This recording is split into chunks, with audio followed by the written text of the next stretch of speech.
hold music. You want to avoid it, and so do your customers. So say goodbye to hold music and hello to faster, smarter support with Salesforce. Make service more personal and agents more productive using built-in trusted AI. Then watch costs and wait times drop and satisfaction soar. Support customers in a whole new way with Service GPT. Learn how at salesforce.com/servicegpt. Welcome to the Nature Backed podcast, where we are talking about climate change and the green economy. My name is Tarmo Virki, and today I'm speaking with Franz Hochstrasser from investment platform Raise Green. Welcome, Franz, to the Nature Backed podcast. Thank you so much, Tarmo. I appreciate you having me on. Tell us in a few words what Raise Green is doing. Definitely. Well, so Raise Green is a community of climate investors, and we have thousands of folks now in the community. And we bring them together around our climate investment platform.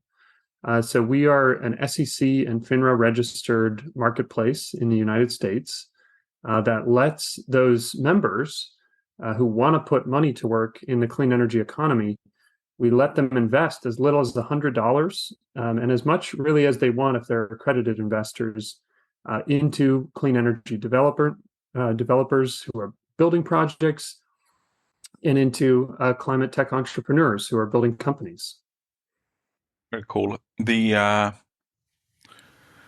a bit like crowdfunding, right? Absolutely, yes. Or is that word passé these days? It depends on who you ask. It definitely is equity crowdfunding is the technical definition in the United States. And crowd investing is what some people call it, because really it's not like Kickstarter where you're donating your money, and then if that company or fundraiser wants to give you a product later, they can. This actually is buying a security, whether it's stock, an equity investment, or a debt note that pays out on a fixed income. So it definitely is still an applicable word, crowdfunding, but it's sometimes a little bit ambiguous because there's really, donation-based crowdfunding, and then there's investment crowdfunding, and we do investment crowdfunding. Absolutely. Tell me how it got started. How did you guys come up with the idea that we need a green investment platform? Do you want the long story or the short one? I don't know how long is long. I mean, anything less than 5 minutes is fine. Okay, so 5 years is not. No. I'm just kidding. We got started back in 2018, actually, and I had just come off of having worked for President Barack Obama for the prior 9 years of my life on his campaigns back in Iowa, and then at the U.S. Department of Agriculture working on Recovery Act deployment, which was the previous largest climate investment in U.S. history, as well as working at the Obama White House and the Obama State Department to help negotiate the Paris Agreement. And I came out of all of that with these two main ideas back in 2017, 2018. One was we just need more people, more talented people putting their energy into creating clean energy and climate solutions. And the other is that we needed so much more capital to flow into the space. At the time, it was about $300 billion a year that was flowing globally into energy and energy efficiency and other types of clean energy and climate solutions. Now, thankfully, it's up around a billion plus, but ultimately, a trillion plus, hundreds of billions that were already flowing. So 300 billion up to 800 or 800 billion or a trillion. But we need $3 to $5 trillion per year flowing into the space to truly build the solutions fast enough to outpace the advancement of the climate crisis. And so those two motivations led me back into graduate school. I met my co-founder, Matt, in our very first orientation class, and we got to arguing about the best way to solve those problems. And ultimately, we came up with that we need to give everybody a way that they can act both directly with their time. If they want to start a company, they should be able to get access to capital to fuel its growth. And also with their money, if they just want to, sit back and continue to live their lives, but put some of their capital to work to make that transition happen more quickly, then they should have an easy way to do that. And that was the birth of Raise Green. Absolutely. The from that, below 1 trillion to 3 to 5 trillion, how much can you manage with Raise Green? Good question. So, we take a grassroots approach to climate action, and what I mean by that is, like I said, we want more people involved in investing and in innovating in the space, and so, we have a goal to be at about $1 billion invested through our marketplace by 2025. And about 10 billion invested by 2030.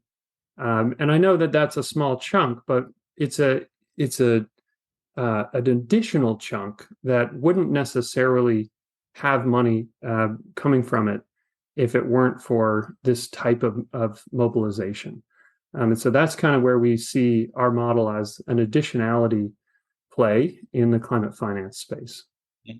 And also, of course, from the other side, if you guys can actually get people to launch climate tech companies, then the impact could be much bigger than only funded through your platform, right? 100%, yeah. The more climate entrepreneurs that we can launch and get off of the ground, and project developers that we can empower with tools. We built a software that we call the Originator Engine that makes it easy for a novice or early stage developer to get the project finance document sets that they need to execute a commercial or industrial scale solar project in the US. And we want to expand that with templates for other types of deployments, battery storage, microgrids, community scale wind projects. As well as actual company templates for climate companies. So as we advance through, and this happened so fast over the last 5 years, we've been really excited to watch the pace of progress, but it's still not far enough, still not fast enough. It has to scale up, and it also has to scale in a way that is equitable and that lets those disadvantaged populations, the underserved and underinvested in populations that often are on the front lines of climate impacts, to have a way to own a piece of that transition, both from a pride standpoint as well as from a monetary standpoint, because they need to both believe that those solutions will reach them and benefit them, and then they need to actually benefit them. And by investing, in that solution set, they can actually make money or have the opportunity to make money off of the transition as well. As you mentioned, the diversity and the topics like this, what's your take on ESG? So thank you for asking. And I love this question because ultimately, environmental and social and governance data is information. It's more information about companies. It is not an investment thesis. It is not a movement. It is information.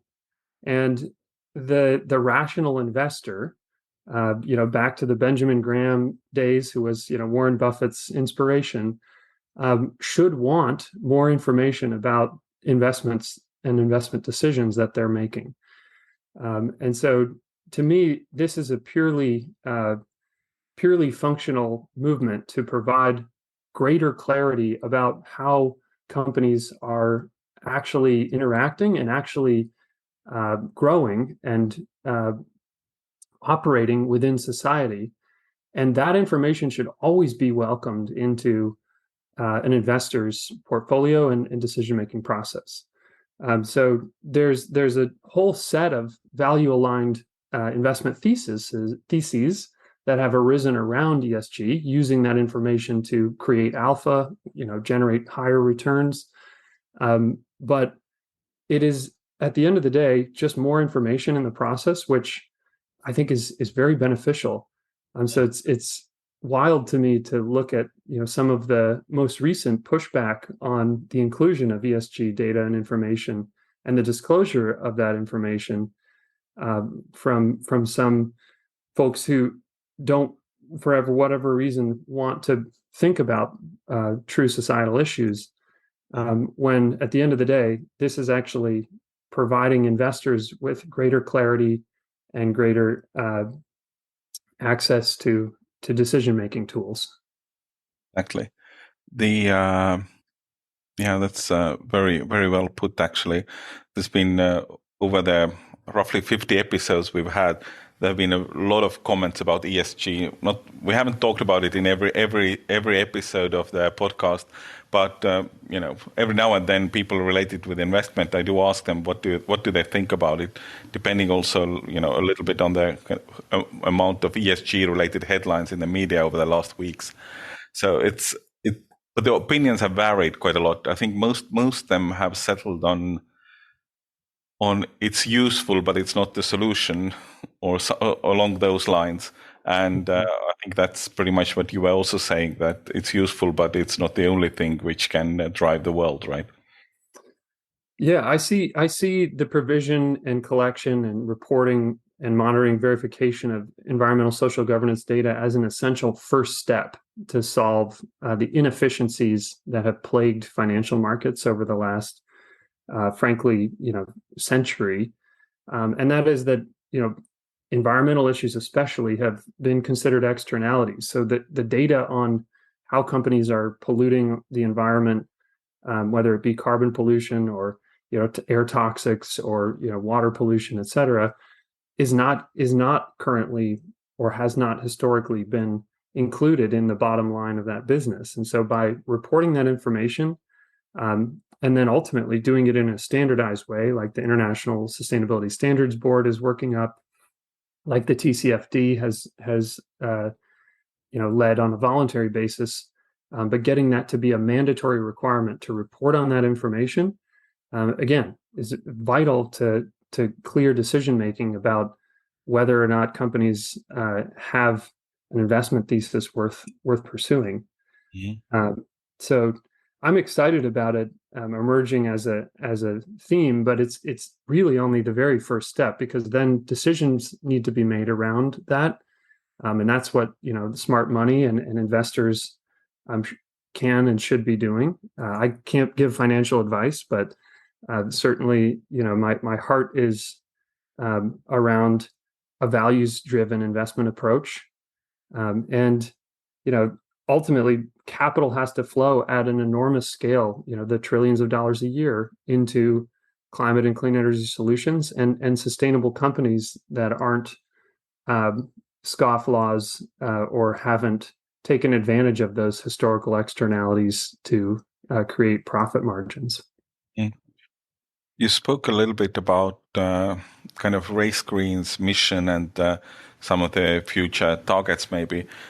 Tell a few words about the practicalities. What kind of projects you are looking for, or what kind of status of the early stage companies should be to sign up to Race Green?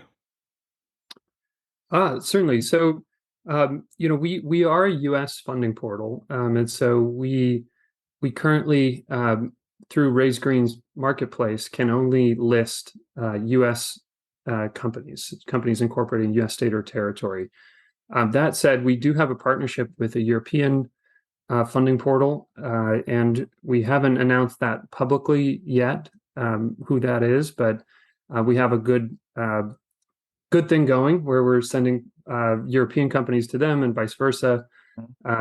And so, within that rubric of companies we can list based on the SEC requirements, we look for companies that meet our RAISE model, and it's RAISE. So we definitely look for a path to revenue or clear revenue, especially if it's a project company, an individual, solar project, for example. They should have a power purchase agreement or, at least have site control. And then we look for ambition, which really is about the team. Does the team have what it takes to deliver on this project? Do they have the experience as well as the drive and the hours in the day? And then from there, we apply this sort of ESG lens of looking for impact that's both social and demonstrably environmentally beneficial. So that's the RAISE model, and we review companies against that and against their SEC eligibility, and then we select a small subset, about 5% of applicants, who we list on the Raise Green marketplace. The typical amount of money raised would be? Our average project size has been about 330,000, excuse me. But we've raised, one company has raised nearly $3 million on our marketplace. And then we've had folks, raise as little as 50,000.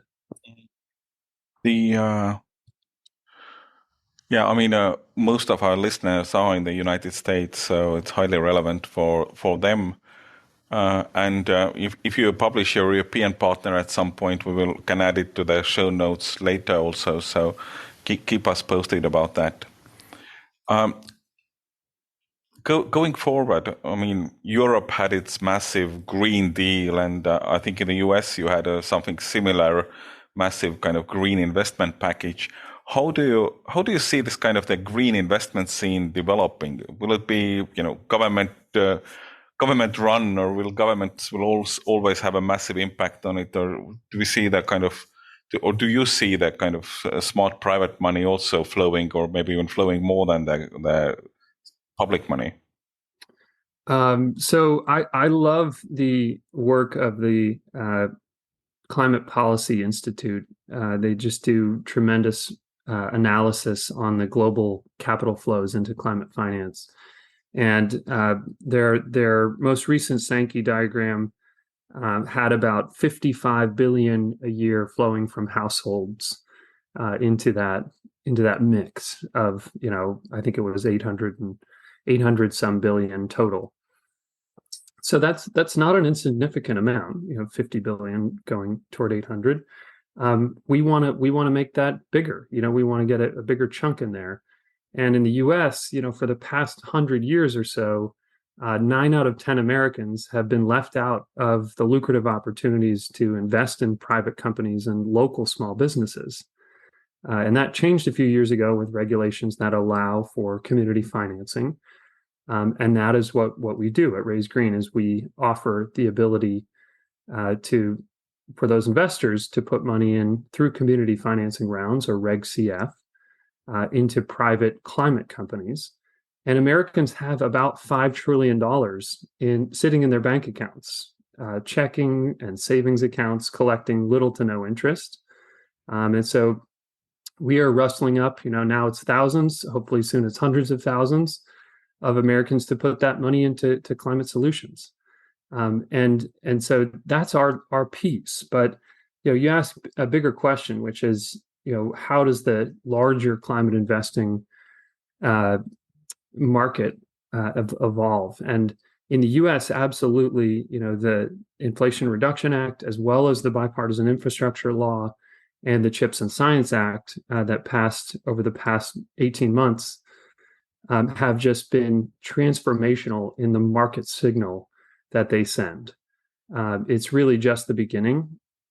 That the Inflation Reduction Act is estimated by Credit Suisse to, even though it's estimated by the Congressional Budget Office to mobilize $370 billion, Credit Suisse estimates that it's more like $800 billion, because many of the tax credit programs especially are uncapped.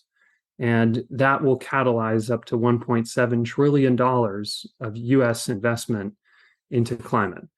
So compare that to the $300 billion that was flowing when we started Raise Green back in 2018. That is significant progress, and it's ultimately ushering in this beginning of a new era of innovation and ingenuity. I think not just in the U.S. but frankly all over the world. And so, lowering consumer costs, spreading prosperity through investments in clean energy technologies, new manufacturing, innovative projects, and climate companies that take advantage of this market trend and get ahead of it, I think will be the largest companies in our lifetimes. And we're thrilled to be able to help mobilize and be the spark that initiates both investment and innovation. Yeah, the world is changing. That's good. That's a good sign. I think the a challenge. moment too soon. Yes, I think my main worry is that it's actually a little bit too late. If you look at the IPCC reports and the kind of the acceleration of the climate change, yes, a lot of good developments happening in the US and also in Europe, but typically these things take time to have an impact. And at the same time, the kind of acceleration of climate change is happening. We're usually tracking it behind, not in front, that it has already happened. And then it makes the headlines that the development has happened. So I'm sometimes rather, having a background in media, I am, sometimes relatively cynical. And I do feel that even though there is some reason for optimism, it's still kind of worrying situation where we are at the moment. Oh yeah, well, that is the plight of the optimist is to be wrong. The plight of the pessimist is to be downtrodden. But I mean, you're spot on. Much of the global warming impacts that we're already seeing, hitting, whether it be the fires or the floods or the intense and extended monsoons and hurricanes, those are the results of warming that was baked in over the last 100 years. And you're totally right that even the emissions reductions that we are able to create today likely will not actually begin to reverse climate impacts until we're old and gray. I am a little bit already, so for me it's kind of I'm getting there too, Tom. But the hopeful piece of that though is that the next generation, Gen Zs, and as a kind of later stage millennial myself, our generation is more active on these issues than the generation before us, and then the boomers, and similarly, Gen Z folks are all the more outspoken and aggressively active about this issue as well. And wealth transfers by generation, and we're undergoing the largest wealth transfer in history because the boomers did so well economically that Deloitte estimates it at about $24 trillion transferring basically between now and the end of the decade to millennials. And millennials, as polled by Morgan Stanley, 99% of them want more sustainable investment options, and they want real sustainable investment options that aren't, some greenwash version of the same public equities that their parents had traded. So that makes me hopeful that, there's capital going into the hands of younger generations that want to put that capital to work to create an inclusive and accelerated clean energy transition. And that it's happening all around us. And, yes, even with all of those goals and targets from countries and companies and cities, we are still on pace, according to Climate Tracker, to a 2.7 degree Celsius world, if we deliver on all of them. But, we it's an exercise in progress and collective action, and I think we can do it. The 2.7 is a little bit still it's kind of optimistic thing that if you add to it how much has actually been delivered of those promises, then I don't actually want to remember what was the number where we are heading at the moment. It's definitely not in the right direction. It's definitely not. So yeah, a lot of work ahead for you guys and for us to kind of share the information with the audience. But short term, looking into the 2023, what are your next milestones or the short term targets for Raise Green? So Raise Green is preparing to launch its own crowdfunding campaign, and we're aiming to open up a community funding round to everyone who wants to invest, and we're putting our stock where our values are, really opening up that accessibility to give everybody the ability to take action through their capital, and help us further our work. Historically, we've been able to leverage investment in the company more than 3x into projects and companies that are listed. So your dollar stretches quite far if you were willing to back us. And so that's on our horizon here.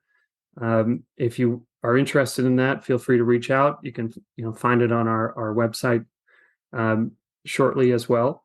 But really, it's doing the good work of implementing these tremendous policies and these tremendous tailwinds that we were talking about through the Inflation Reduction Act.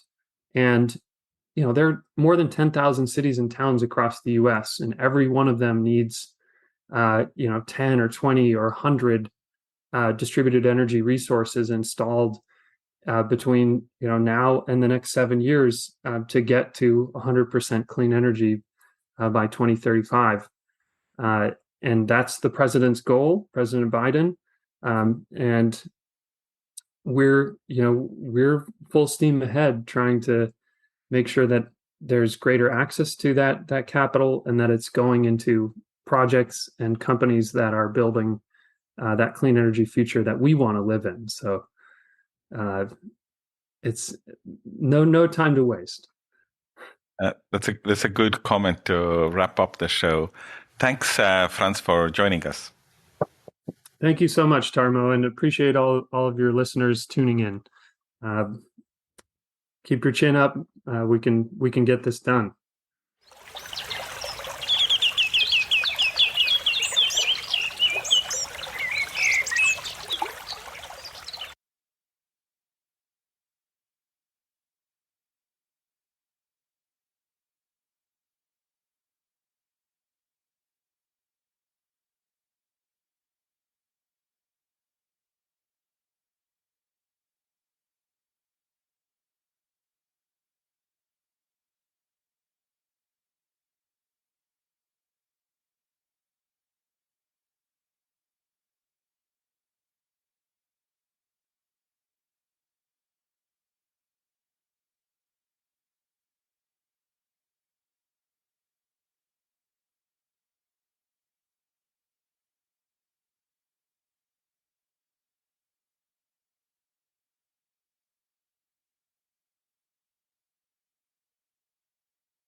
Stay smooth with the sweet sounds on Satin 95.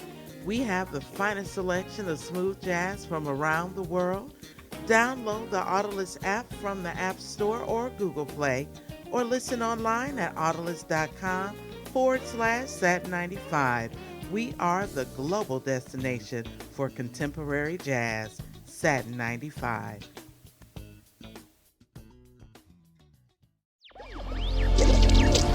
Electricast. There's a change happening in the way we live, the way we work, the way we spend our money and make our decisions. We are evolving to be more conscious in our actions in a way that serves the world and makes it a better place. Welcome to the Ethical Evolution. The mission is simple: to spread stories of collective change that make the world a better place, understanding that to create collective change, we need to be the change. It all begins with us.